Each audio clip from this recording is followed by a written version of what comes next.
श्लोक में, एवं मंत्र मुखेन इष्ट प्राप्ति अनिष्ट निवृत्ति प्रतिपादन पराणी वाक्यानि प्रदर्श्य अन्वय व्यतिरेकाभ्याम अनर्थ निवृत्ति प्रतिसन परम यदा हि एव ऐसा एतस्मिन् अदृश्ये अनात्मे अनिरुक्ते अनिलयने अवयम प्रतिष्ठा विन्दते अतः सो अवयम गतो भवति यदा हि एव ऐसा एतस्मिन् उदरम अंतरम कुरुते अत तस्य भयम भवति इति वाक्यद्वयम् अर्थतो अनुक्रामति। कहते हैं एवं इस प्रकार से मंत्र मुख के द्वारा, एवं एव है ना, एवं है ना, एवं मंत्र मुख के द्वारा, मंत्र मुख से इष्ट प्राप्ति और अनिष्ट निवृत्ति की प्रतिपादन करने प्रतिपादक पथ वाले वाक्य, उन वाक्यों का प्रदर्शन कर दिया। इष्ट की प्राप्ति और अनिष्ट की निवृत्ति का प्रतिपादन करने वाले वाक्यों को प्रदर्शन करके अब अन्वय व्यतिरेक के द्वारा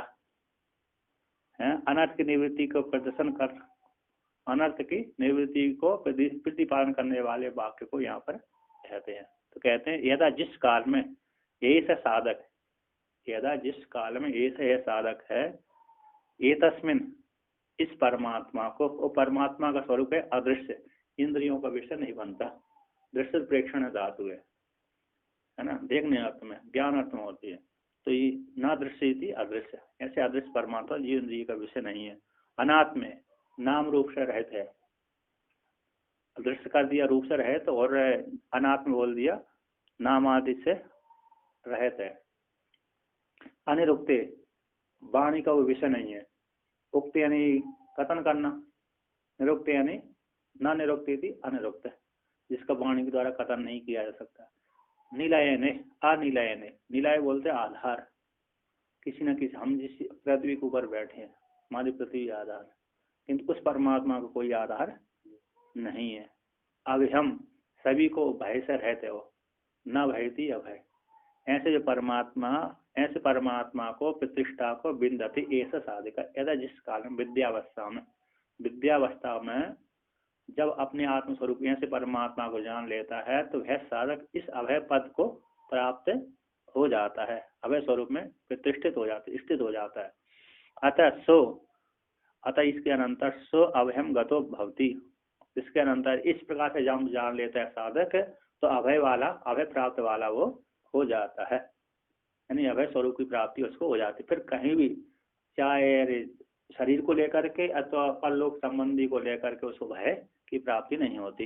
जिसको आनंद की प्राप्ति हो गई, अभय जान लिया, अभय पद को प्राप्त हो गया, फिर शरीर के साथ भी उसकी अंता ममता नहीं होती। शेर आदि भी आ जाता है ना, इतना उद्विग्न नहीं होता, नहीं डर लगता। जैसे जिसने वेदांत आदि का श्रवण कर लिया, विचार हो गया अच्छा, तो उसको बहुत सी मृत्यु का भय निवृत्त हो जाता है।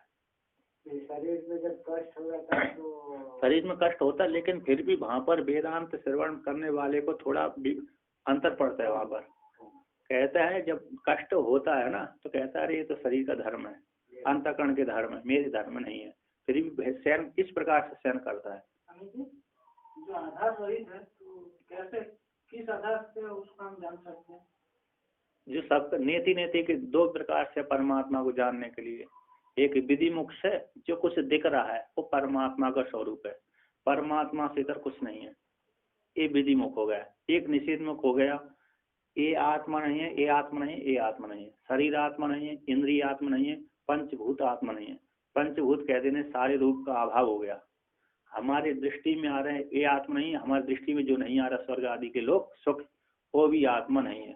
जब सबका निषेध कर दिया, जब किसी का जो निषेध करने से बच जाता है, वही हमारी आत्मा है। ये नेति नेति के द्वारा उसका प्रतिवाद। तो आप अपने का निषेध नहीं कर सकते।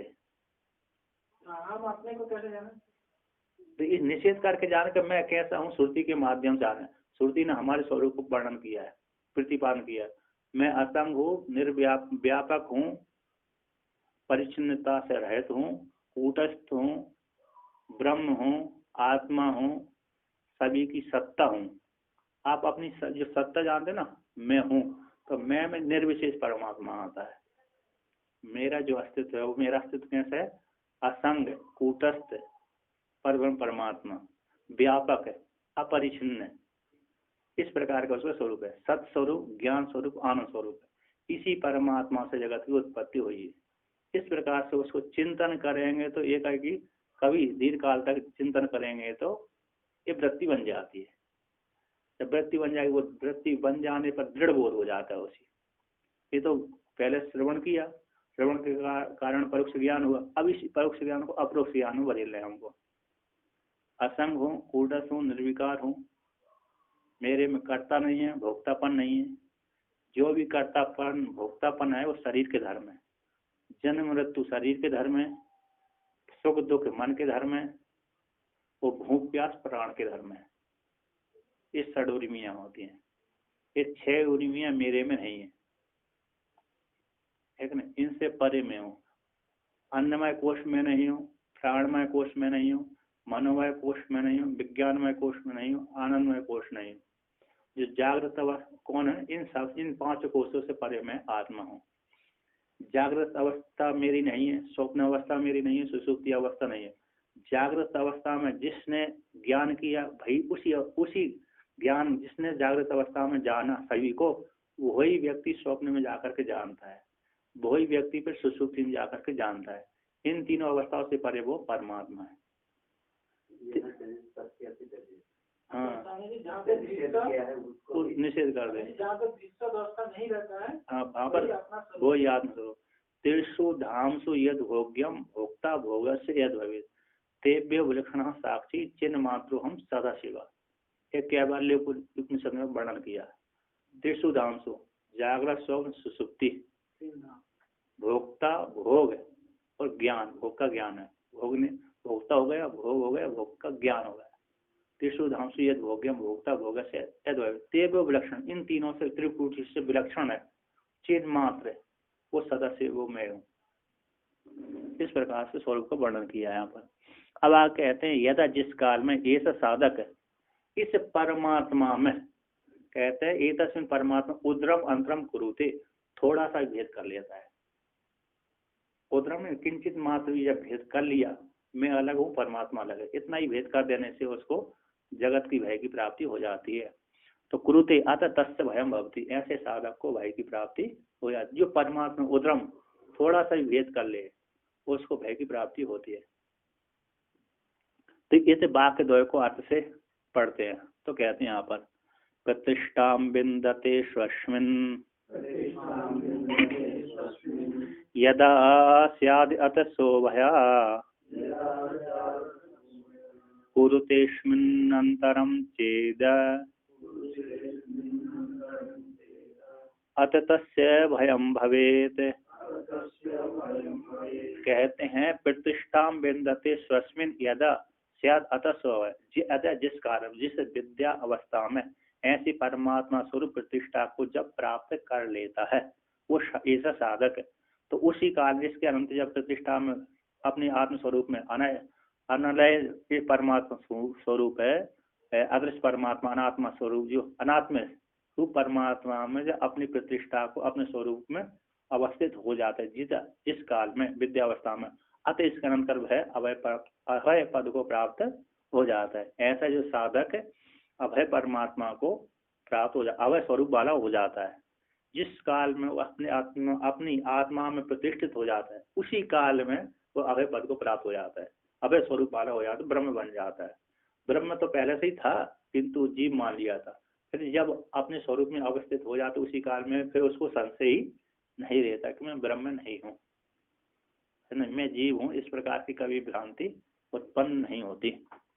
तो कहते हैं ये वाक होगा, कहते हैं कुरुते अस्मिन अंतरम चेद, यदि कोई साधक यदि इस परमात्मा में अस्मिन इस परमात्मा में अंतरम कुरुते एक थोड़ा सा भेद कर लेता है, तो कहते हैं अत तस्य भयम भवति, ऐसे साधक को तो ऐसे व्यक्ति को तो भय की प्राप्ति होती है।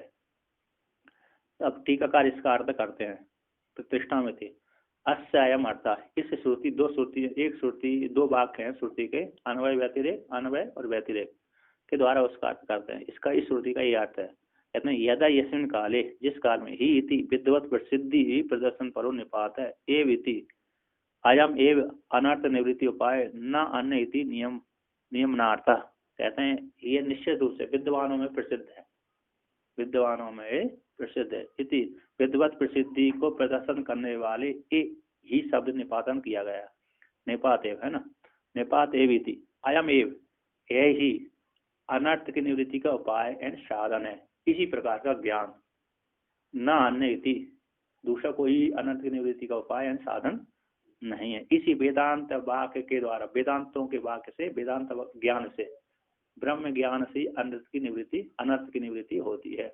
इसी दूसरे के ज्ञान से अनर्थ की, अज्ञान की निवृत्ति नहीं होती। नान्यता पंथा विद्यते अयनाय।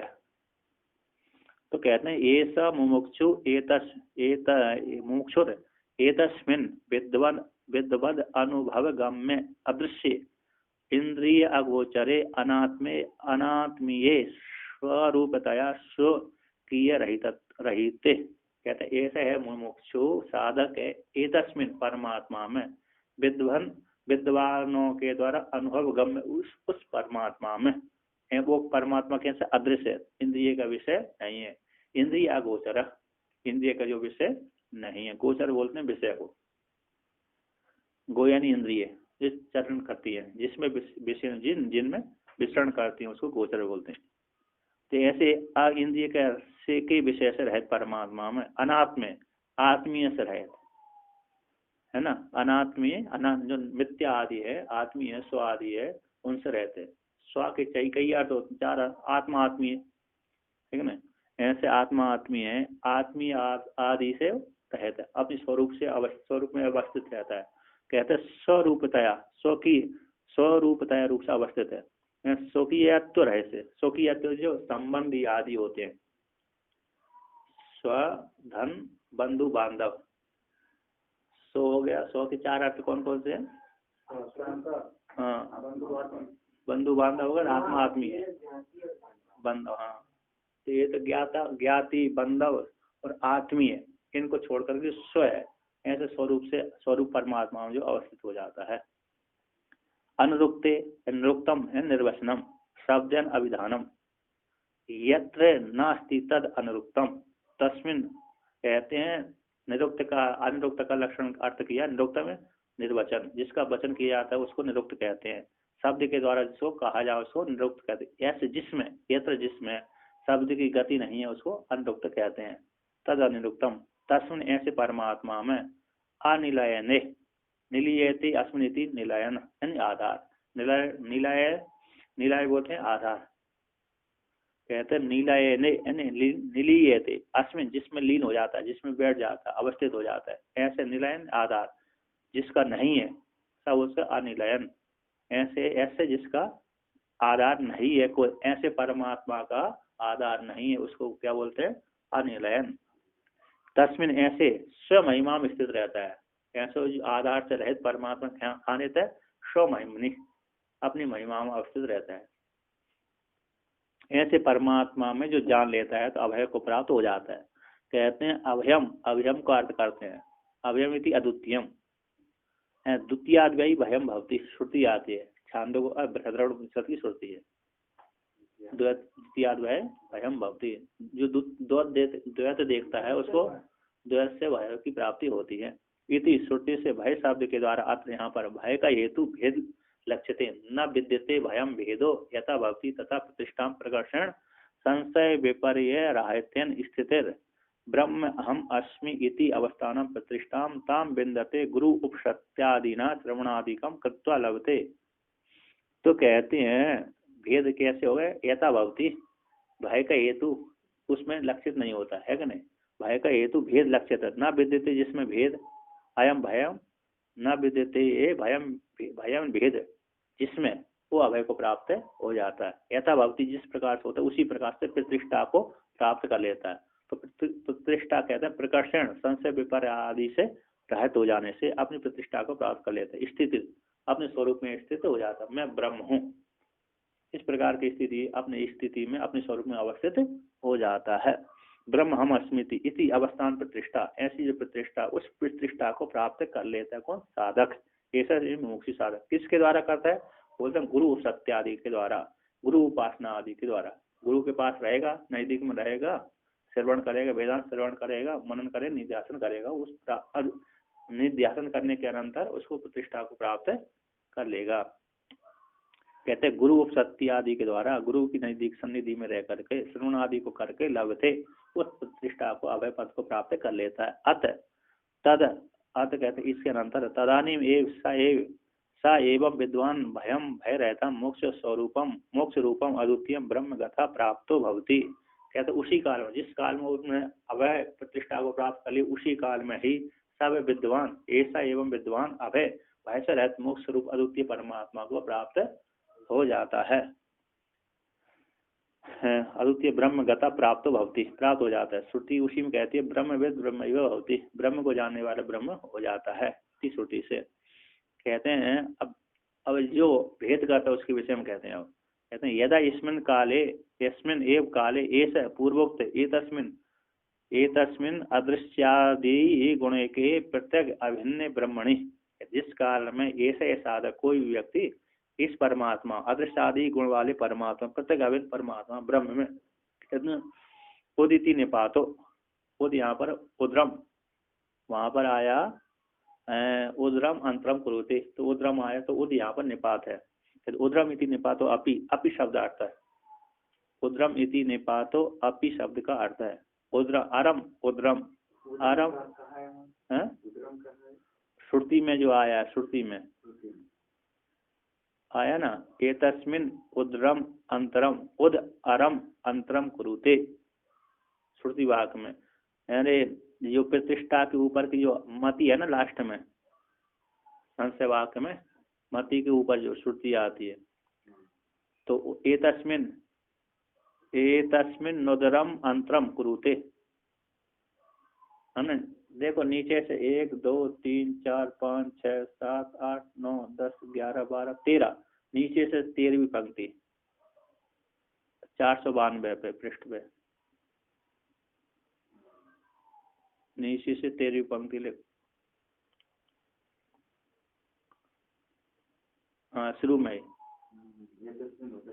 हाँ तो यहाँ पर जो उद्रम है, उद अरम है ना, उद है अरम है, उद शब्द यहाँ पर अपि शब्द अर्थ में है, अरम यानी अल्पम, अरम का अर्थ है अल्प है। तो कहते हैं उदिति निपातो अपि शब्द अर्थ है, अरम यानी अल्पम है ना, अरम यानी उद अल्पम, अपि अंतरम थोड़ा सा भेद करता है, उद्रम भेदम, उपास्य उपासक आदि लक्षण कुरुते पश्यति। कहते हैं जो कोई भी साधक उपास्य और उपासक में थोड़ा सा ही भेद करता है, मैं उपासक हूँ ये उपास्य है ना, इस प्रकार से थोड़ा सा ही भेद कर लेता है, तो वह उपास्य भेद क्या उपास्य उपासक आदि लक्षण वाला जो भेद है उसको करता है, पश्यति जानता है। तो कहते हैं धातु नाम अनेक अर्थत्वाद अतः तदानीम एक तस्य भेद दर्शिनो भयम संसार युक्तम दुखम भवति। इस प्रकार जो जानता है धातु के दृश्य प्रेक्षण है ना, देखता है, इस प्रकार से जो वेद करता है।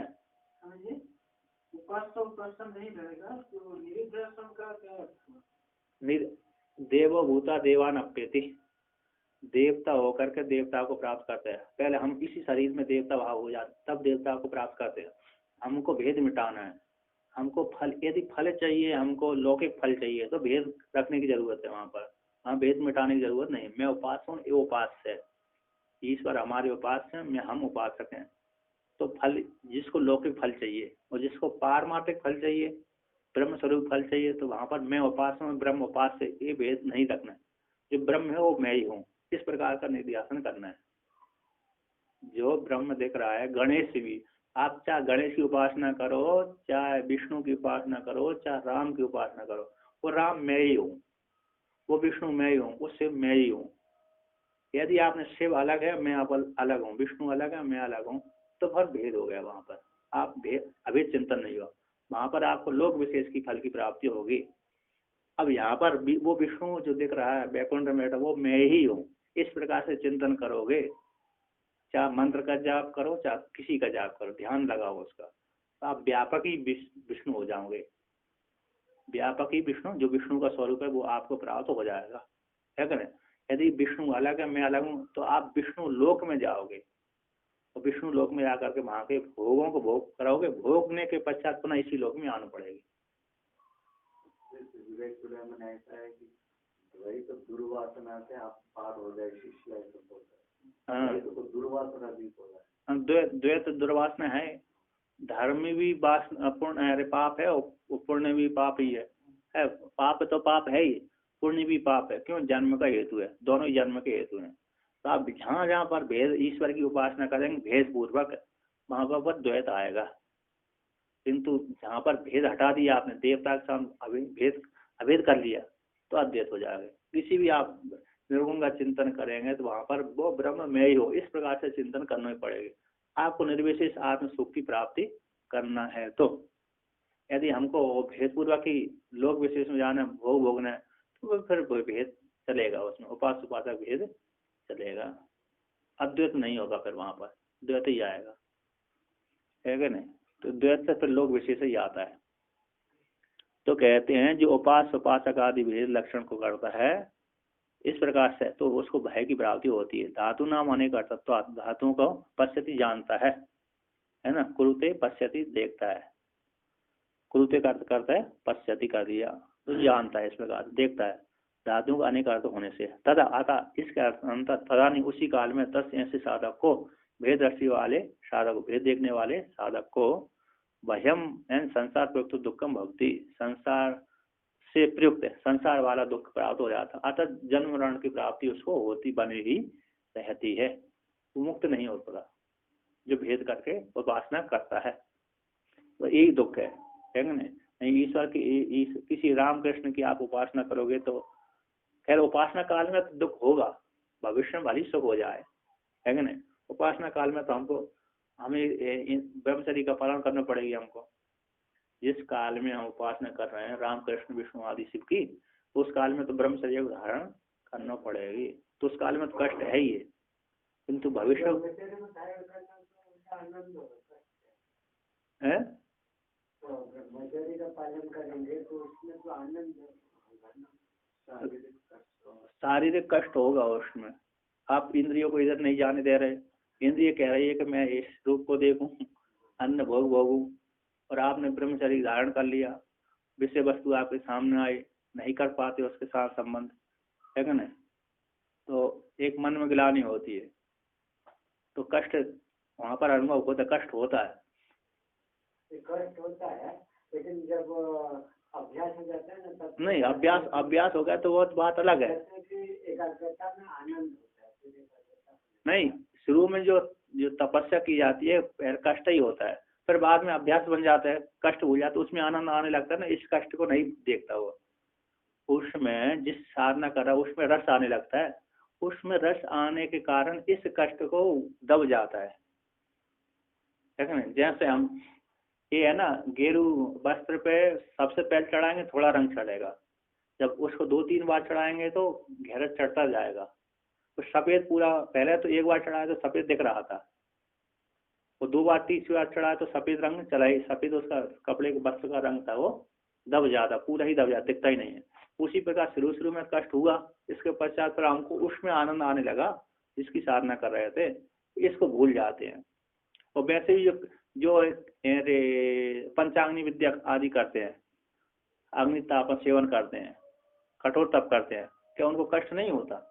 होता है कष्ट उनको, उसमें तो है ना, उसमें उनको कष्ट होता है, किंतु फिर बाद में परिणाम में भले उनको सुख प्राप्त हो, किंतु शुरू में तो उनकी तपस्या जो कठोर तपस्या करते उनको कष्ट वाली है। तो ये भी ब्रह्मचर्य है, शुरू में कष्ट का अनुभव नहीं है, ठीक है, कष्ट का तो अनुभव होता है, हमको सुबह सुबह ठंडी में उठना पड़ेगी, स्नान करना पड़ेगी, है क्या नहीं? इंद्रिय को मन को मनोरंजन रोकना पड़ेगी, मनोरंजन रोकना पड़ेगी, है क्या नहीं? अन्य फिर चिंतन करना पड़ेगी, अन्य पाठ आदि, सोने की इच्छा हो रही है मन की, शरीर की इच्छा नहीं सो पा रहे, नियम मान लिया हमने कि इतने तक ध्यान नहीं करेंगे, किंतु शरीर नहीं दे रहा है, शरीर कह रहा है मेरे को सोना है, और आपने नियम मान लिया तो मजबूरी में आपको करना पड़ेगी, नियम संकल्प पूरा करना पड़ेगा, है ना? शुरू शुरू में अथवा शुरू में कहीं बीच में भी उद्विग्न होता रहता है व्यक्ति। शुरू में ही नहीं, बीच में भी क्या होता है, अब सफलता शीघ्रता नहीं मिली, हमको शीघ्र सफलता नहीं मिली, व्यक्ति उद्विग्न हो जाता है। जो छोटे साधना करने वाले सफलता नहीं मिल पाई, उनको उद्विग्न प्रतिबंधक बहुत थे, सफलता जल्दी नहीं मिली तो छोड़ देते हैं तपस्या आपको, उसको है क्या नहीं। वो कहते हैं मेरे बाद पश्चात मैंने इतनी साधना करी, कुछ ही प्राप्त नहीं हुआ, बेकार चला गए, ऐसे अच्छे आते हैं, ऐसे ही देता को है। तो यह कभी कष्ट तो होता है थोड़ा, चाहे माने चाहे ना माने, है क्या नहीं, थोड़ा बहुत तो होता है। तपस्या नहीं, ब्रह्मचर्य आदि में भी थोड़ा बहुत तो कष्ट ही होता है। और सुबह सुबह तो उठना तो ठंडी में तो कष्ट ही हो रहा है क्या नहीं। सुबह सुबह जब हम उठेंगे, स्नान करेंगे 4 बजे 3 बजे, तो कष्ट नहीं हो। शरीर तो कहता है अभी कौन सूर्य उदय हो जाए तब उठेंगे, है नहीं, ठंडी नहीं लगे, किंतु मजबूरी में उठना पड़ रही है। तो शुरू में कष्ट का तो अनुभव होता है, ब्रह्मचर्य पालन में भी होता है, चाहे हम उसको स्वीकार ग्रहण करें चाहे ना करें। ब्रह्मचर्य तो कितना कठिन है ना, सभी इंद्रियों को उसके बीच में रोकना पड़ती है। का पूरे जन्म में साधना जिसका होता है, हाँ, वो लोग जल्दी थोड़ा हाँ, जिसने पूर्व साधना करी है उनको उसमें सफलता जल्दी मिल जाती है हमने आपने पूर्व की जन्म साधना करी, अरे जप किया है अथवा ध्यान किया है अथवा क्या किया है, तो उसी प्रकार की इस जन्म में प्रवृत्ति जल्दी हो जाती है। जप करने वाले को जप में या श्रेष्ठ ध्यान करने वाले को ध्यान में मन लगता है ज्यादातर, तो मैं ध्यान करूंगा जप नहीं करूंगा। और किसी को वेदांत श्रवण करने में भी मन अच्छा लगता है, तो जप आदि को जरूरत मन ही नहीं लगता, जप ही नहीं करता। अच्छा होता ही, और क्या ध्यान में तो ज्यादा होता है, ध्यान में भी होता है, जप में भी हो जाता है। आप ध्यान करने लगे तो मन तो चला ही गया, जप भी कर रहे हैं तब भी चला, जप में भी चला जाता है। आप 1-2 मिनट तक नहीं है, हाँ वार्षिक में नहीं होता, वार्षिक करेंगे तो ज्यादा होता है। हाँ, लेकिन वार्षिक से अपेक्षा अरे उपांशु अपेक्षा अरे मानस ज्यादा श्रेष्ठ फलदायी देता है। लेकिन उसमें कठिनाई है, कठिनाई तो, लेकिन अभ्यास करना पड़ेगी और उसके बिना नहीं होगा। मानसिक जब तक नहीं करेंगे तब तक वो जल्दी सफलता नहीं मिलती। इसमें वार्षिक है, कम फल वाला है, लेकिन वार्षिक वो दीर्घ काल लगता है। अब जोर से वार्षिक चिल्ला रहे हैं यहाँ पर, नहीं जोर से यहाँ पर कर रहा है तो दूसरे कमरे वाले कहेंगे काय का डिस्टर्ब कर रहा है मेरे दूसरे कमरे वाले। यदि जंगल में तो कोई बात नहीं, नदी किनारे है, तट पे तो कोई बात नहीं। यदि कमरे के पास में यदि जब करोगे जोर जोर से तो दूसरे वाले कहेंगे नहीं, हाँ उसमें रहता है। इसमें पंचदशी कारण वर्णन भी किया है, दीर्घ परिणाम उच्चार्य मनोराज्यम भी दिए थे। नहीं पहले मानसिक वो साधना नहीं हो सकती, उसके लिए पहले आलम्बन वार्षिक ही है। 10-15 लोग पूजा में ज्यादा लग गए, पाठ को छोड़ के भी।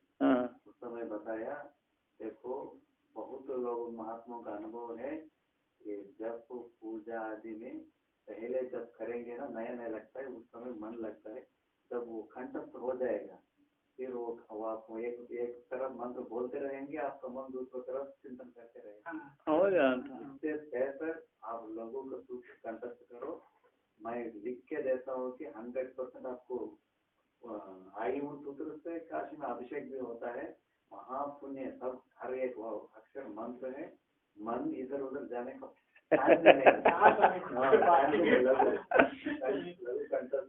और सिद्धांत पकड़ो, यही 10-15 साल यही करो, मन इधर उधर जाने की शांति नहीं।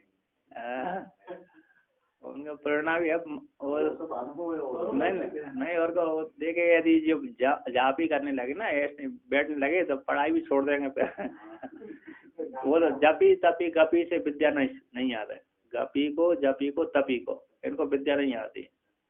ज्यादा गप्पा लगा तो उसको विद्या नहीं आती, जप करने वाले को विद्या नहीं आती, और तपस्या करने बैठ गया तो पढ़ेगा कैसे। तो जपी गपी तपी बीमारी बढ़ सकता है और फिर वो मन नहीं आएगा, उस लगेगा उसको। तो इन लोगों को विद्या नहीं आती। तो यहाँ पर कहते हैं संसार प्रयुक्त भय हो जाता है। अब कहते हैं आगे, तब भेद दर्शिनाम भयम भवति इति एतद् दृढ़ीकर्तुम ब्रह्मात्म एकत्व ज्ञान रहिता नाम वायु आदि नाम भय प्रदर्शन परम भीषा अस्मात् वाता पवत इत्यादि मंत्रम अर्थता पढ़ाते। तो यहाँ पर कहते हैं भेददर्शियों को भय होता है, इसी अर्थ को दृढ़ करने के लिए ब्रह्मात्म एकत्व विज्ञान से रहते हैं, ब्रह्मात्म एकत्व ज्ञान से रहत वालों का वायु आदियों का भय प्रदर्शन परक वाक्य को दिखलाते हैं। तो कहते हैं भीषा अस्मात्, 33 उपनिषद की श्रुति है, 33:2-8 की है, 33 उपनिषद की है। तो भीषा अस्मात् वाता पवते, परमात्मा के भय से वायु बहती है, अग्नि आदि कार्य करते रहते हैं। तो कहते हैं यहाँ पर वायु सूर्यो वह्निर इंद्रो मृत्युर्जन्मान्तरेन्तरम् कृत्वा धर्मं विजानन्तो त्यस्माद् भीत्या चरन्ति, है ना। तो कहते हैं वायु है, वायु देवता, सूर्य देवता, अग्नि देवता, इंद्र देवता, मृत्यु देवता, उपलक्षण हो गए सारे, और मृत्यु देवता, ये जन्मांतरों में इन्होंने क्या किया, थोड़ा परमात्मा को जान तो थोड़ा भेद किया था, उपासना किसी फल को प्राप्त करने के लिए उपासना करी थी। व्यक्ति इन्होंने जैसे हम ही है, हमको सूर्य बनना है तो सूर्य संबंधी उपासना करना पड़े, तो अगले जन्म में हमको सूर्य लोक की, सूर्य शरीर की प्राप्ति हो जाएगी। जैसे जिसने 10 में 1000 और 100 अश्वमेध यज्ञ कर लिया उसको इंद्र बनना पड़ती है। जिसने और अन्य दूसरे यमलोक संबंधी, यमराज संबंधी कर्म किए थे, यमराज बन जाता है। धर्मराज संबंधी, अग्नि संबंधी कर्म का, हाँ पद तो है, हाँ पद उनका सीमित काल होता है देवता आदि का, इतने काल तक एक देवता रहेगा, इतने काल तक एक देवता रहेगा। इंद्र इतने काल तक रहेगा, सूर्य इतने काल तक रहेगा, चंद्रमा इतने काल तक रहेगा, अग्नि इतने काल तक, हमेशा अजर अमर नहीं है सारे। यदि अजर अमर हमेशा ही बने रहे तो अजर वही हो जाएंगे, किंतु न्याय जो जन्म लेता है वो मरता है ना। यत्कर्तकम उनका भी एक स्थूल शरीर ही है, हमारी अपेक्षा सूक्ष्म है किंतु है तो स्थूल ही, पंचभूतों को बना हुआ है उनका भी शरीर देवताओं का, इसलिए उनको मरना पड़ती है, शरीर छोड़ना पड़ती है उनको। तो ज्ञानी है तो मुक्त हो जाते हैं, प्राय देवता ज्ञानी होते हैं, है ना। तो कहते हैं वायु है, सूर्य, इंद्र आदि देवता है, जन्मांतरों में अन्य जन्मांतरों में उन्होंने बहुत उपासना करी थी। कहते कृत्वा धर्म विजानन्तो, जन्मांतरों में जो पुण्य अर्जन किया था धर्म को जानते हुए भी, कहते हैं थोड़ा भेद करके उन्होंने उपासना करी थी। तो भेद करके धर्म को जानते हुए, परमात्मा को जानते हुए भी थोड़ा भेद किया था। तो भेद करने के कारण कहते अस्मात् भीत्या चरन्ति, इस भय उन परमात्मा के साथ और धर्म परमात्मा स्वरूप को जानते हुए भी थोड़ा भेद कर लिया था। भेद करने के कारण, इस परमात्मा के धर्म को जानने के कारण परमात्मा के भय से अपने अपने ठीक ठीक कार्य करते हैं। सूर्य 1 मिनट भी देरी उगने का नहीं करता। गीता में यह प्रसंग है, हाँ भगवान तो कुछ कोई पाप और पुण्य नहीं लेता है और नहीं लेता है, हाँ फिर हम उनको क्यों पूछे, ऐसा है हाँ ऐसा फिर समाधान है कि वो सुप्रीम कोर्ट जज देते भगवान। अगर भगवान नहीं है तो ये सब देवता लोग पुण्य का फल पाप भी मिलने का संभावना है, तो किसी एक है उन्हीं का बाइक पे सब ठीक ठीक चल रहा है। हाँ इसी से देवताओं को भी भय रहता है।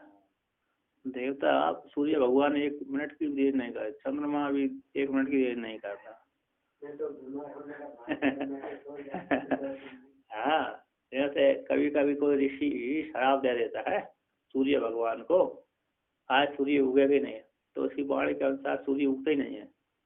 3-4 बार हो गया ऐसे।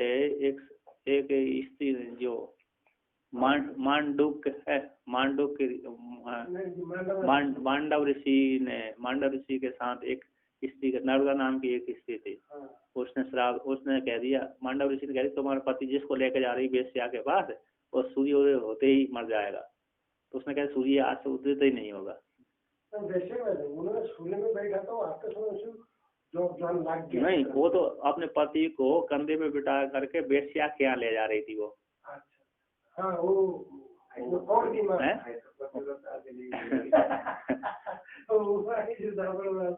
तो उसने रात के समय ले जा रही थी, दिन में तो ले जाएगी तो उसके पति ने कहा दिन में ले जाओगी तो कोई आक्षेप लगाए, रात को ले चल रहा मेरे को। तो रात को ले जा रही थी, सूली पे टंगे थे मांडव ऋषि, तो ठोकर लग गई अंधेरे के कारण। तो उन्होंने श्राप दे दिया कौन ने मेरे को कष्ट दे दिया। उसने कहा मैं भूल रास्ता भटक गई, आंख टकरा गई, क्षमा करिए। कि तुम जिसको ले जा रही हो सूर्य उदय होते ही मर जाएगा। उसने कहा आज से सूर्य नहीं उगेगा। स्त्री का नाम क्या है? एक नर्मदा आता है, कोई ये नदी नहीं है, का एक छोटा नदी है, उसका नाम मांडव ऋषि का नाम से कुछ कोई एक नदी थी, राजा की कोई कन्या, राजा की कन्या नहीं थी, कोई राजा की कन्या जो भी हो, वो तो स्त्री है, स्त्री है मतलब नाम होगा। हाँ नाम है उसका। नहीं ऐसा बोल दिया कि हाँ वो स्त्री नाम, उस नाम की स्त्री है ना। तो सूर्य उदित नहीं हुआ। अच्छा, वो स्त्री जो है अपने पति को वेश्या में लेके जा रहा है। हाँ, कंधे पे बिठा कर। पति की इच्छा थी और वेश्यागामी था वो, पति उसका वेश्यागामी था। बाद में फिर वो कोड़ हो गया उसको। नहीं, वो तो कोड़ में था ही, इसको लेके जा रहा था। हाँ, कोड़ में भी था, पहले भी था, पहले भी था कोड़ में। पहले गलत कार्य किए थे उसने, अन्य फिर बाद में कोड़ हो गया। अब जिस स्त्री से कहा, पहले तपस्या करी थी उसने, और तपस्या करने के पश्चात उसने कहा, देवता ने कहा तुमको मोक्ष की प्राप्ति नहीं होगी, तुम पहले पति को स्वीकार करो। तो किसको स्वीकार करें कि तुम जो सबसे सूर्योदय होने से पहले, अथवा जो तुमको किसी अपना आधापूर्ण दे देना, वही तुम्हारा पति बन जाएगा, जिसको स्वीकार। तो बहुत से लोगों से कहा तुम मेरे से विवाह करो, तुम मेरे से विवाह कर लो, किसी ने किया ही नहीं, मैं आपको आधापूर्ण देगी, तो किसी ने स्वीकार किया। एक और एक बात है, तो उसने कहा ठीक है मेरे उद्देश्य मैं स्वीकार करता हूँ। क्यों स्वीकार नहीं किया? उसमें एक हेतु थे, वो स्त्री उस पति से, पुरुष से 1-2 फीट ऊपर थी, बड़ी थी, तो बड़ी होने के कारण पुरुषों ने निषेध कर दिया उसको। छोटा पति हो जाता था, वो स्त्री बड़ी हो जाती थी 1-2 फीट, तो लेवल नहीं हो पाई उसके, कनिष्ठ होना चाहिए स्त्री। तो उसी कारण उन्होंने दोष दे करके उसमें थी तो पुण्य आत्मा, सती पतिव्रता थी, मतलब सती सावित्री थी, किंतु वही उन्होंने अन्य पुरुषों ने वो दोष देखा उसमें। तो सूर्योदय नहीं आया तो फिर ये अनुसुईया ने कहा, समझाया, सारे ऋषि गए उनके पास, तुम देखो मैं तुम्हारे पति को जीवित कर दूँ, जो कोड़ी है वो भी क्या कर देंगे, ठीक कर दूंगे, रूपवान बना देंगे, तुम्हारे योग्य बना दूंगे। तो कहा ठीक है, तब स्वीकार कर लिया, तब उसने कहा सूर्योदित हो जाएगा। सारे अब ये कृष्ण भगवान ने भी तो कर दिया था, 1 महीना की रात्रि बना दी, 1 महीने तक वो सूर्य भगवान वेटिंग लिस्ट में रहे। महाराष्ट्र में कृष्ण भगवान ने 1 महीना तक वो 1 दिन बनाया ना, एक बड़ी जो दिव्य रात बनाई, 6 महीना की महाराष्ट्र में दिव्य रात्रि मनाई थी ना, तो दिव्य रात्रि तो 6 महीना की होती है, देवताओं की एक रात्रि 6 महीना को, उतने काल तक सूर्य नहीं उदित हुआ, 6 महीना एक लगातार खींच दिया उन्होंने। योग निद्रा में सोते रहे सारे, जितने ही प्राणी थे वो सारे योग निद्रा में रहे। जैसे हम गहरी सुसुप्ति में सोते हैं, कोई समय नहीं मालूम पड़ता कितने समय सोया, उसी प्रकार ईश्वर के संकल्प का, दृढ़ संकल्प के कारण वो सारे प्राणी जितने 6 महीने तक योग निद्रा में सोते रहे। अन्य जगह भी है, तो कहते हैं उस परमात्मा के भय से ये सारे क्या करते हैं, भय को प्राप्त होकर के अपने अपने कार्यों को करते रहते हैं।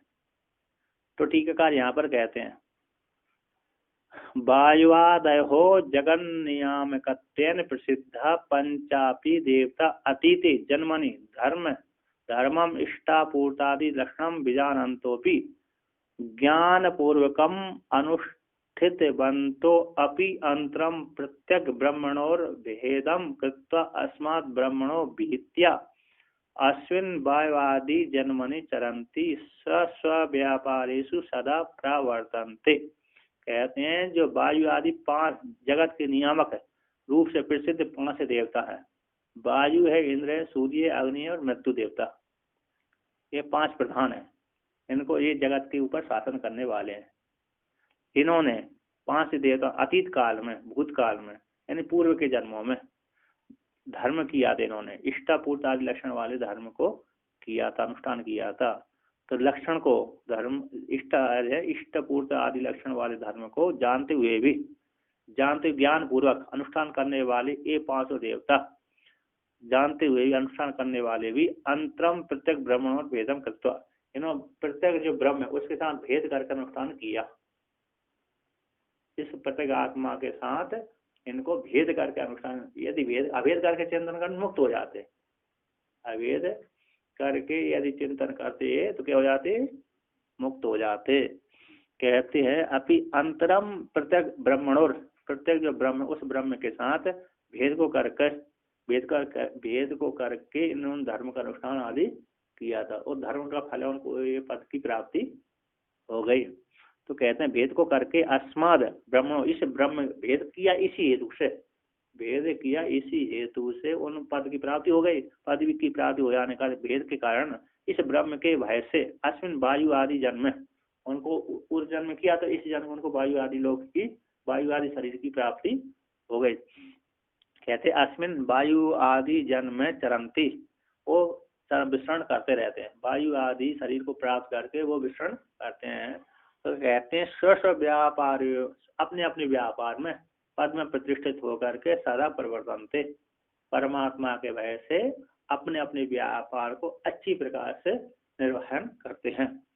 कहते ही शब्द है न, ही जो शब्द है ही निश्चित रूप से अस्मात् इसी हेतु से। कहते हैं भयाद अस्य अग्निस्तपति, भयात तपति सूर्य, भयाद इंद्रश्च वायुश्च मृत्यु धावति पंचम इति कटश्रुतौ यमेन उक्ताम प्रसिद्धिम दर्शयति। कहते भय से, अस्य परमात्मा के भय से अग्नि तपता है, अर्थात जलाने की सामर्थ्य सभी को जला देता है ना, नहीं तो अग्नि ठंडी हो जाए। भय मतलब क्या? डर, मतलब वहाँ से शुद्ध होने का भय।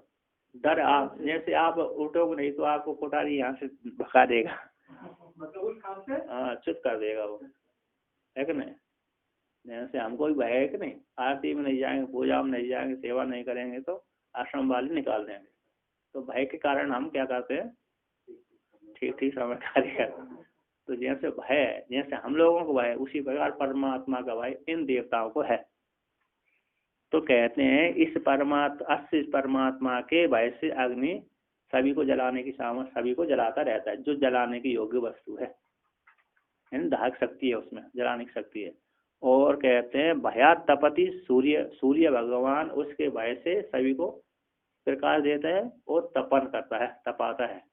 भयात अग्नि से ओसी परमात्मा के भय से अग्नि जो इंद्र देवता है वो भी तीनों लोकों में सृष्टि वर्षा करता रहता है। नहीं तो इंद्र की मर्जी हो तो नहीं करेगा, इंद्र की मर्जी है, इंद्र वर्षा नहीं करेगा, वर्षा नहीं करेगा, उसी काल में व्यक्ति मरने लगेगा, अकाल पड़ जाएगा। जैसे 12 वर्षों तक कभी कभी इंद्र वर्षा नहीं करता था, वहाँ के प्राणियों के बहुत पाप उदित हो जाते थे। अभी तो ऐसा नहीं हो रहा, अभी तो मनुष्य जल्दी मर जाएंगे यदि अकाल पड़ जाए। 12 साल तक यदि एक स्थान पे बारिश ना हो, अभी के प्राणी जल्दी मर जाएंगे। 36 में हमारे कर्नाटक में 7 साल ऐसा बारिश ही नहीं हुआ। अच्छा, हमारे दादाजी लोग उस समय इतना भोजन के लिए हो गए थे, जो खाद्य के लिए खाद्य नहीं तो उसको भी खाना पड़ा उस समय। पहले तो 12 किसी राज्य में तो 12 वर्ष तक बारिश ही नहीं होती थी। तो पहले सामर्थ्य थी सहन करने की, बहुत से व्यक्ति बिना खाए पानी पी करके जी जाते थे, अन्य पत्तों के पेड़ों के पत्ते खा के जी जाते। पेड़ पौधे में कहाँ पता है? बारिश में तो पानी भी नहीं मिलेगा। पानी भी नहीं, पहले इधर उधर फिर भी बहुत सैर करते थे, इधर उधर भाग जाते, पशुओं को खा जाते थे मार के। हाँ, पशुओं को खा जाते। विश्वामित्र मुनि स्वयं खाया, कुत्ता की टांग, वो चांद डाल के कुत्ता के घर में कुत्ता की टांग पड़ी थी, उसी को चोरी करके ले जा रहे थे। तो ये तो कहते इंद्र देवता और परमात्मा, उस परमात्मा के वैसे वायु देवता भी बहती रहती है, और मृत्यु धावती पंचमा, मृत्यु दौड़ती रहती है उस परमात्मा के वैसे मृत्यु दौड़ इत्यादि। इस प्रकार की कटश्रुति में भी यम के द्वारा नचिकेता को वर्णन किया, प्रसिद्धि को दिखलाया है कि नहीं? ठीक है।